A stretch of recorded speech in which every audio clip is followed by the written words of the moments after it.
प्रिय विद्यार्थियों, बिडन एकेडमी बुचावास के इस ऑनलाइन प्लेटफॉर्म पर एक बार आपका फिर से हार्दिक स्वागत है। हम 12वीं क्लास की मैथ की क्लास में बात कर रहे थे अवयव, उसके अपन ने योग के गुणधर्म पढ़ लिए थे, घटाव पढ़ लिए थे। आज हम बात करने वाले हैं गुणन संक्रिया के बारे में। 3 नंबर संक्रिया क्या आती है मैट्रिक्स के अंदर है गुणन संक्रिया।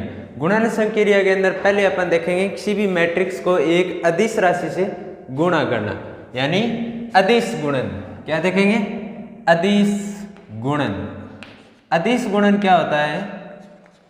कोई भी मैट्रिक्स दे रखी है आपको, उसको किसी अन्य अचर राशि से गुणा करना होता है।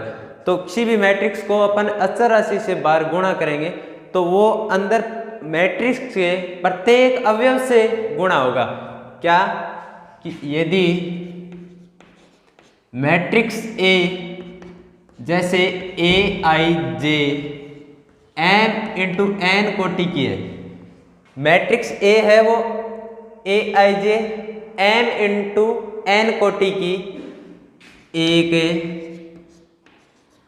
मैट्रिक्स है, ये तो है मैट्रिक्स। और एक अचर राशि तथा लेम्डा एक, लेम्डा की जगह कुछ भी हो सकता है, लेम्डा एक अचर राशि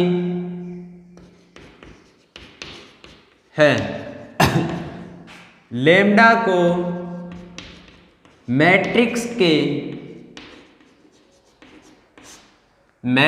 के प्रत्येक अवयव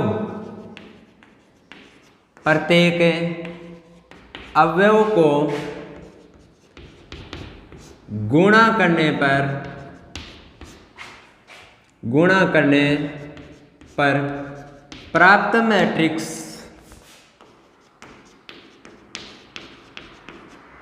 मैट्रिक्स को अदिश गुणन कहते हैं। अदिश गुणन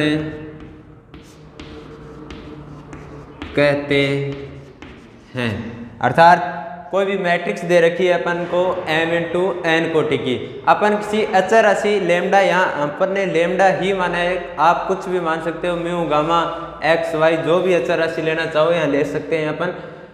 तो लेम्डा एक अचर राशि है, लेम्डा को किसी मैट्रिक्स से अपन गुणा कर रहे हैं तो उनके प्रत्येक अवयव से गुणा करना पड़ेगा, और प्रत्येक अवयव से अचर राशि से गुणा करने के बाद हमें बाद में जो मैट्रिक्स प्राप्त होती है उस मैट्रिक्स को अपन क्या बोलते हैं? अदिश गुणन बोलते हैं। ठीक है, जैसे आपको एक एग्जांपल बताते हैं।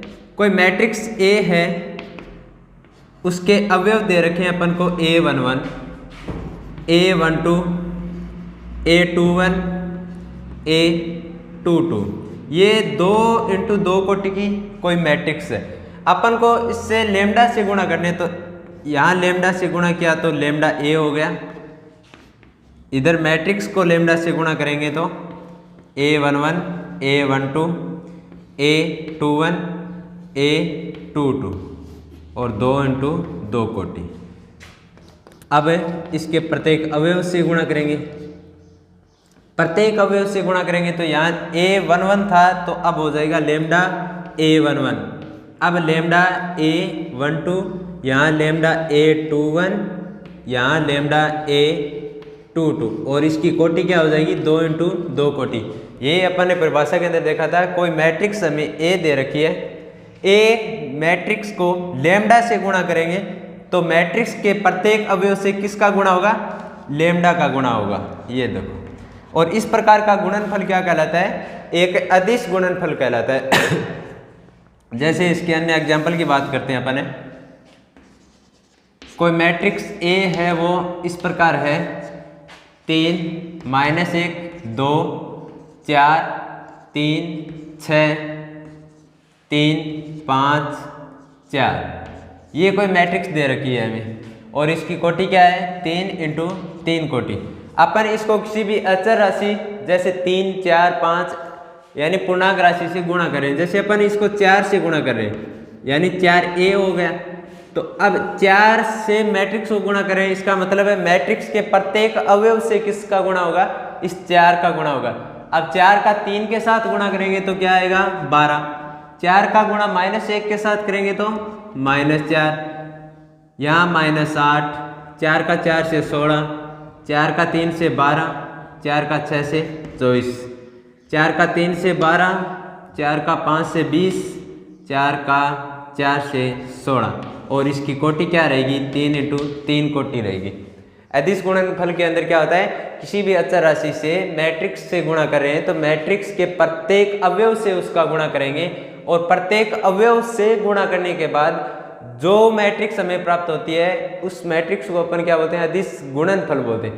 ठीक है, अब है कुछ अदिश गुणनफल के गुण देखते हैं अपन। अदिश गुणनफल के गुण, अदिश मैट्रिक्स के गुणनफल के गुण देखते हैं तो उसमें क्या है, हमारे पास जैसे कोई दो मैट्रिक्स है, दो मैट्रिक्स जैसे एक तो है AIJ M × N कोटि की तथा एक अन्य मैट्रिक्स है B और इसको अपन लिखेंगे BIJ M × N। ये हमारे पास दो मैट्रिक्स हैं AIJ M × N तथा BIJ M × N कोटि की और लैम्डा तथा म्यू दो अचर राशि हैं, अचर राशि हैं।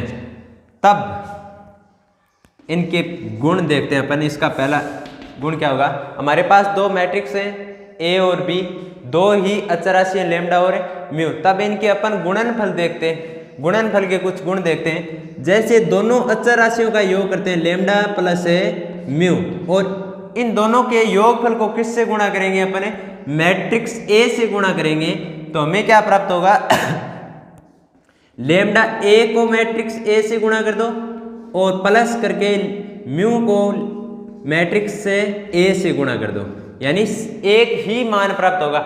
यानी दो अचर राशियां लैम्डा और म्यू दे रखी हैं अपन को, चाहे तो अपन लैम्डा और म्यू को अलग अलग मैट्रिक्स से गुणा करेंगे, तब जो मान प्राप्त होगा वही मान कब प्राप्त होगा, जब अपन दोनों अचर राशियों का योगफल करके मैट्रिक्स A से गुणा करेंगे। यानी इस बाएं तरफ में क्या हो रहा है, दोनों राशि अचर राशियां आपस में योगफल हो रहे हैं और मैट्रिक्स A का गुणा हो रहा है। दाएं तरफ पहले अचर राशि लैम्डा से मैट्रिक्स का गुणा कर रहे हैं, फिर दूसरी राशि अचर है म्यू से लैम्डा का मैट्रिक्स A का गुणा करें और फिर इन दोनों का योगफल ज्ञात करें। यानी जहां इस पक्ष में मान जो भी प्राप्त होगा वही मान इस पक्ष में प्राप्त होगा, यानी दोनों मान आपस में क्या आएंगे, बराबर आएंगे। दोनों तरफ एक तरफ तो योगफल कर लो दोनों मैट्रिक्सों अचर राशियों का और मैट्रिक्स से गुणा कर लो, या फिर दोनों अलग अलग अचर राशियों का अलग अलग गुणनफल करो मैट्रिक्स के साथ, फिर योग करो, दोनों के मान क्या होंगे, सेम ही प्राप्त होंगे। अब कोई अचर राशि है अन्य हमारे पास लैम्डा, दोनों मैट्रिक्सों का अपन योग कर रहे हैं, matrix A plus matrix B, तब हमें क्या प्राप्त होगा, इसको अपन लैम्डा A और म्यू B लिख सकते हैं। अर्थात कैसे, म्यू नहीं है अचर राशि A के लिए तो लैम्डा, इसको अपन लैम्डा A और प्लस लैम्डा B लिख सकते हैं। कैसे, दो मैट्रिक्स है A और B, उनको दोनों को अपन जोड़ करें, दोनों को जोड़ने के बाद अपन लैम्डा से गुणा करें तो इस प्रकार का गुणा हम इस प्रकार भी लिख सकते हैं। यानी लैम्डा A मैट्रिक्स A को अलग से गुणा कर दिया अदिश राशि लैम्डा से और मैट्रिक्स B को भी अलग गुणा कर दिया लैम्डा से, तब जो मान प्राप्त होगा वही मान दोनों मैट्रिक्सों का योगफल करके लैम्डा से गुणा करने पर प्राप्त होगा। ये इसका दूसरा नियम। तीसरा गुण क्या है, हमारे पास जैसे अचर राशियां क्या क्या हैं, लैम्डा और म्यू, मैट्रिक्स क्या है हमारे पास है A है, तब इनका गुणा अपन इस प्रकार से भी प्राप्त कर सकते हैं, लैम्डा म्यू A या म्यू लैम्डा A। कैसे, अपन दोनों अचर राशियों का गुणा करेंगे लैम्डा और म्यू का, उसके बाद मैट्रिक्स A से गुणा करेंगे, तब जो मान आएगा हमारे पास वही मान अपन पहले मैट्रिक्स को म्यू से गुणा कर लेते, उसके बाद लैम्डा से गुणा करेंगे, और या पहले मैट्रिक्स को लेमडा से गुणा कर लेते हैं, उसके बाद म्यू से गुणा कर लेते हैं। मान क्या आएगा, एक जितना ही आएगा, यानी ये तीनों पक्ष आपस में क्या आएंगे, बराबर आएंगे। एक चौथा गुण और है, अचर राशि है हमारे पास ऋणात्मक, तो ऋणात्मक अचर राशि लेमडा का गुणा मैट्रिक्स ए के साथ कर रहे हैं और ये मान आएगा हमारे पास किसके बराबर है, कोई अचर राशि लेमडा और मैट्रिक्स क्या हो गई अब की बार ऋणात्मक, या इसको अपन क्या लिख सकते हैं, माइनस लेमडा ए लिख सकते हैं। यानी अचर राशि ऋणात्मक थी, मैट्रिक्स ए धनात्मक, इन दोनों का गुणनफल किसके बराबर होगा, अचर राशि धनात्मक, मैट्रिक्स लिए अपन ने ऋणात्मक, और इन दोनों का गुणनफल किसके बराबर हो जाएगा, माइनस लेमडा ए के बराबर हो जाएगा। ये इसके 4 गुणधर्म थे। अदिश गुणन को एक बार दोबारा देखिए। अदिश गुणन क्या होता है, कोई मैट्रिक्स है हमारे पास ए, कोई अदिश या अचर राशि है लेमडा, तो लेमडा का मैट्रिक्स ए के साथ गुणा कर रहे हैं, तो मैट्रिक्स के प्रत्येक अवयव के साथ उसका गुणनफल प्राप्त होगा। वही किस प्रकार का गुणनफल प्राप्त होगा, अदिश गुणनफल प्राप्त होगा। अदिश गुणनफल के गुण क्या हैं, हमारे पास दो मैट्रिक्स हैं ए और बी, अचर राशियां हैं लेमडा और म्यू, तो इनके गुणनफल के अंदर देखिए, यदि दोनों अचर राशियों का योगफल करके अपन मैट्रिक्स ए का गुणा करें, तब हमें क्या प्राप्त होगा, तब प्राप्त होगा लेमडा ए और म्यू ए। यदि हम दोनों मैट्रिक्सों का योगफल कर रहे हैं और किसी अचर राशि लेमडा से उसका गुणा कर रहे हैं, तो अपन उसको इस प्रकार लिख सकते हैं, lambda A plus lambda B. अब दोनों अचर राशियों का गुणा कर, लेमडा म्यू का गुणा कर रहे हैं, उसके बाद अपन मैट्रिक्स ए से गुणा करें, तो अपन इसको इस प्रकार से भी लिख सकते हैं, पहले अपन म्यू ए यानी एक अचर राशि और साथ ही मैट्रिक्स का गुणा करके एक अन्य अचर राशि लेमडा से गुणा करेंगे, तब भी मान इसके बराबर प्राप्त होगा। या इसको लेमडा ए से गुणा करके म्यू से भी गुणा कर सकते हैं। चौथा इसका गुणधर्म है, कोई अचर राशि ऋणात्मक है, उसका अपन मैट्रिक्स ए से गुणा कर रहे हैं, तो इसको अपन इस प्रकार से भी लिख सकते हैं, लेमडा माइनस मैट्रिक्स ए, या इसको माइनस बाहर ले लिया, लेमडा ए लिख सकते हैं। ठीक है, इसका एक बार स्क्रीनशॉट दीजिए आप। अब अदिश गुणनफल के बाद अपन दो मैट्रिक्सों के गुणनफल के बारे में देखेंगे, 2 या 3। तो क्या लिखें, अगली संक्रिया क्या है, दो मैट्रिक्सों का गुणनफल। अब इसके लिए कुछ शर्त होती है, जैसे योगफल के अंदर क्या शर्त थी कि दोनों मैट्रिक्सों का यदि योग कर रहे हैं तो हमें उन दोनों मैट्रिक्सों की कोटि समान चाहिए, जबकि गुणनफल के लिए हमें क्या आवश्यक है कि पहली मैट्रिक्स के अंदर स्तंभों की संख्या तथा दूसरी मैट्रिक्स के अंदर पंक्तियों की संख्या समान होनी चाहिए। तो हम लिखेंगे दो मैट्रिक्स, यदि एक मैट्रिक्स जैसे है ए, इसके अवयव हैं ए आई जे एम इंटू एन कोटि की, तथा बी मैट्रिक्स है बी आई जे और इसकी कोटि है एन इंटू पी। अभी बताया था इसके लिए एक शर्त क्या है कि पहली मैट्रिक्स में स्तंभों की संख्या यानी एन, दूसरी मैट्रिक्स में पंक्तियों की संख्या समान चाहिए, तो इसके लिए अपन ने इसकी कोटि क्या लिख दी, एन इंटू पी लिख दी। अर्थात यदि ए तथा बी दो मैट्रिक्स इस प्रकार हैं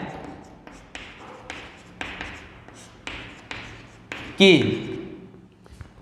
मैट्रिक्स ए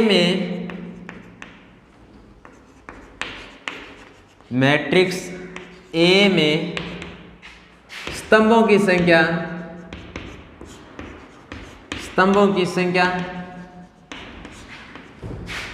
तथा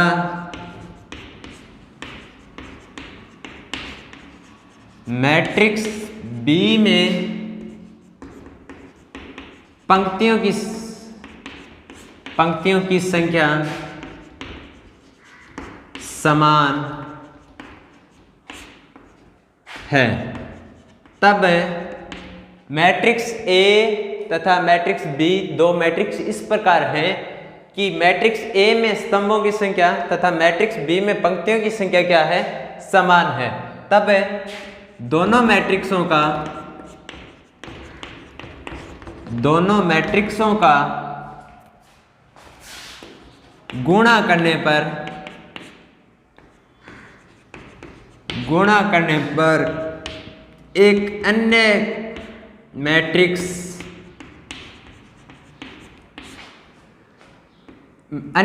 क्या हो जाएगी, m इंटू पी कोटि की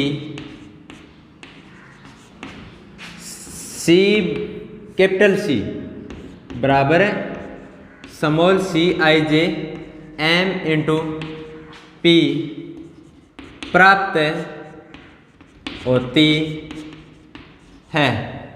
अर्थात एक बार दोबारा देखिएगा परिभाषा को।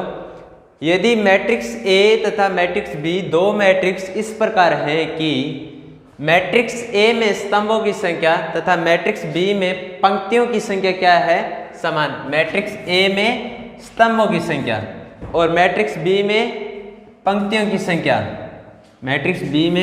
संख्या आपस में क्या है, समान है, तब दोनों मैट्रिक्सों का गुणा करने पर हमें एक मैट्रिक्स m इंटू पी कोटि की C बराबर सी आई जे m इंटू पी प्राप्त होती है। कैसे? अर्थात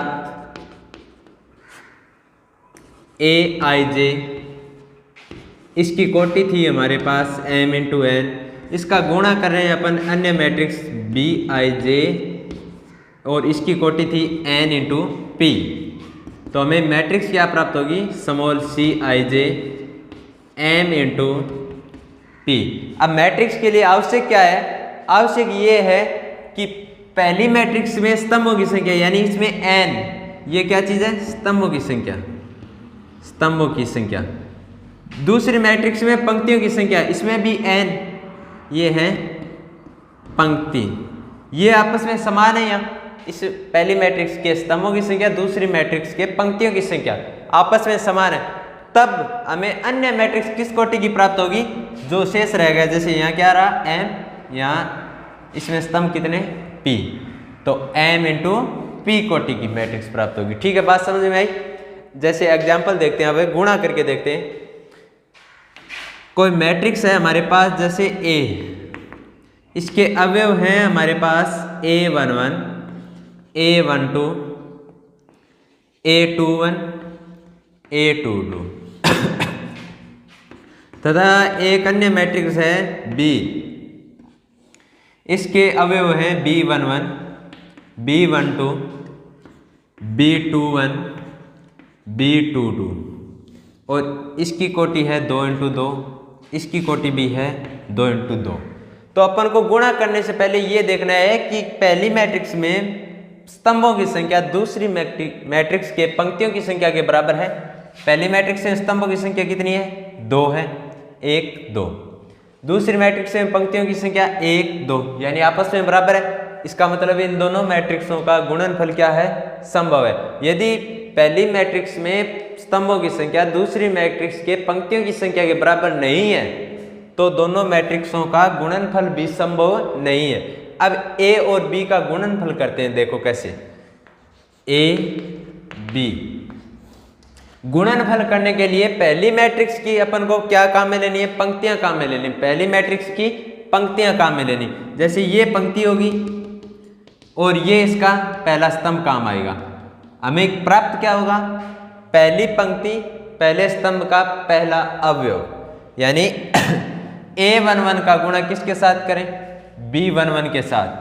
A11 का गुणा करेंगे B11 के साथ, इसमें ऐड करेंगे A12 का गुणा किसके साथ है, B21 के साथ। A12 गुणा B21। दूसरा अवयव प्राप्त करने के लिए वही काम, पहली पंक्ति लेंगे इसकी और दूसरे मैट्रिक्स के अंदर दूसरा कॉलम लेंगे, यानी A11 का गुणा B12 के साथ करेंगे। A11 का गुणा B12 के साथ करेंगे, इसमें प्लस करेंगे A12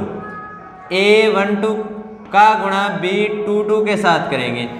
अब दूसरी पंक्ति प्राप्त करने के लिए पहली मैट्रिक्स की दूसरी पंक्ति लेंगे और दूसरी मैट्रिक्स का पहला स्तंभ लेंगे, अर्थात A21 का गुणा B11 के साथ करेंगे, इसमें प्लस करेंगे A22 का गुणा B21 के साथ, A22 का गुणा B21 के साथ। इसके बाद चौथा अवयव ज्ञात करने के लिए दूसरी पंक्ति और दूसरा स्तंभ, A21 का गुणा B12 के साथ प्लस करेंगे इसके अंदर A22 का गुणा B22 के साथ, और कोटि क्या प्राप्त होगी, 2 × 2 कोटि प्राप्त होगी। बात समझ में आई। अब इस प्रकार का एग्जाम्पल देखते हैं अपन। जैसे कोई मैट्रिक्स A है हमारे पास 1 2 3 -4 तथा B मैट्रिक्स है -1 0 2 3, ये है। अब गुणा करेंगे अर्थात हमारे पास मान किसका आएगा, AB आएगा। तो गुणा करने के लिए अपन क्या कर रहे हैं, ये पहली पंक्ति लेंगे, दूसरे मैट्रिक्स का पहला स्तंभ लेंगे, यानी 1 का गुणा -1 के साथ करेंगे। 1 का गुणा -1 के साथ गुणा करेंगे तो क्या आएगा, -1 आएगा। फिर 2 का गुणा इस 2 के साथ करेंगे, यानी 2 का 2 से गुणा करेंगे तो 4 आएगा। तो -1 + 4, ये ओनली पहला अवयव आया अभी तक मैट्रिक्स का। अब वापिस दूसरा अवयव पहली पंक्ति का निकालने के लिए पहली पंक्ति लेंगे और इधर दूसरा स्तंभ लेंगे, यानी जिस स्थिति का अवयव ज्ञात कर रहे हैं उस स्थिति के अनुसार पहली मैट्रिक्स के अंदर तो पंक्ति लेते हैं और दूसरे मैट्रिक्स के अंदर वो स्तंभ लेते हैं। अब जैसे इसका A12 ज्ञात कर रहे हैं तो A1 का मतलब पहला, तो पहले मैट्रिक्स के अंदर पहली पंक्ति लेंगे, 2 मतलब दूसरा, यानी दूसरी मैट्रिक्स के अंदर लेंगे दूसरा कॉलम। तो 1 का गुणा 0 के साथ करेंगे तो क्या आएगा, 0। फिर 2 का गुणा 3 के साथ करेंगे, 3 दूनी 6। चिन्हों का विशेष ध्यान रखना है इस मैट्रिक्स के अंदर। अब दूसरी पंक्ति ज्ञात करेंगे। दूसरी पंक्ति ज्ञात करने के लिए पहली मैट्रिक्स की तो दूसरी पंक्ति लेंगे, लेकिन अवयव किस स्तंभ में ज्ञात करें, पहले स्तंभ में, तो इसका पहला स्तंभ लेंगे। तो 3 का गुणा -1 के साथ किया तो -3, -4 का गुणा 2 के साथ करेंगे तो -8। अब वापिस दूसरी पंक्ति दूसरा स्तंभ, यानी 3 का गुणा 0 के साथ करेंगे तो 0, और -4 का गुणा 3 के साथ करेंगे तो -12। अब इसको आगे और सरल कर लीजिए आप। AB बराबर क्या हो गया, -1 + 4 प्लस का 3 रहा, 0 6 को ऐड करेंगे 6 आएगा, -3 और -8 माइनस का 11 हो गया, और 0 - 12 माइनस का 12 हो गया, और इसकी कोटि क्या प्राप्त हुई, 2 × 2 कोटि प्राप्त हुई। एक बार दोबारा देखिए, दो मैट्रिक्सों का गुणनफल अपन किस प्रकार से करते हैं कि एक मैट्रिक्स है हमारे पास A बराबर Aij m × n कोटि, कोटि विशेष ध्यान रखना है इसकी, m × n कोटि की है। दूसरी मैट्रिक्स है B बराबर Bij n × p कोटि की। दो मैट्रिक्स इस प्रकार है कि मैट्रिक्स A में स्तंभों की संख्या मैट्रिक्स B में पंक्तियों की संख्या के समान है, यानी n बराबर क्या है, n। यहाँ से देखो, पहली मैट्रिक्स के अंदर स्तंभों की संख्या n है, दूसरी मैट्रिक्स के अंदर पंक्तियों की संख्या n है, यानी n बराबर n है। तब दोनों मैट्रिक्सों का गुणा करने पर एक मैट्रिक्स m × p कोटि की प्राप्त होती है, जो क्या है C बराबर Cij m × p। अब इन दोनों का गुणनफल करने के बाद मान किस प्रकार प्राप्त होगा, इस प्रकार से प्राप्त होगा। अब गुणा देखिए, जैसे कोई मैट्रिक्स A दे रखी है, B दे रखी है, दोनों की कोटियां समान है, बहुत अच्छी बात है, क्योंकि स्तंभ और पंक्तियों की संख्या आपस में वैसे ही बराबर हो जाएगी। तो AB ज्ञात करेंगे, तो अपन पहली पंक्ति के अंदर पहले स्तंभ के अंदर पहला अवयव ज्ञात करें, तो पहली पंक्ति यानी पहली मैट्रिक्स की पहली पंक्ति लेंगे, पहली पंक्ति लेंगे और दूसरी मैट्रिक्स का पहला स्तंभ लेंगे, यानी ये लेंगे, तो पहला अवयव आ जाएगा। दूसरा अवयव पहली पंक्ति के अंदर ज्ञात करें, तो पंक्ति लेंगे पहली और स्तंभ कौन सा लेंगे, अब की बार दूसरा। दूसरी पंक्ति पहला अवयव ज्ञात करें, यानी दूसरी पंक्ति ले लेंगे इसकी और इसका पहला स्तंभ ले लेंगे। फिर दूसरी पंक्ति और दूसरे कॉलम के अंदर अवयव ज्ञात करें तो इसकी तो दूसरी पंक्ति लेंगे और इसका दूसरा स्तंभ लेंगे। इस प्रकार से गुणा करते हैं। इसको नोट डाउन कीजिए आप। इसके बाद आगे 3 × 3 कोटि मैट्रिक्स का गुणा देखते हैं।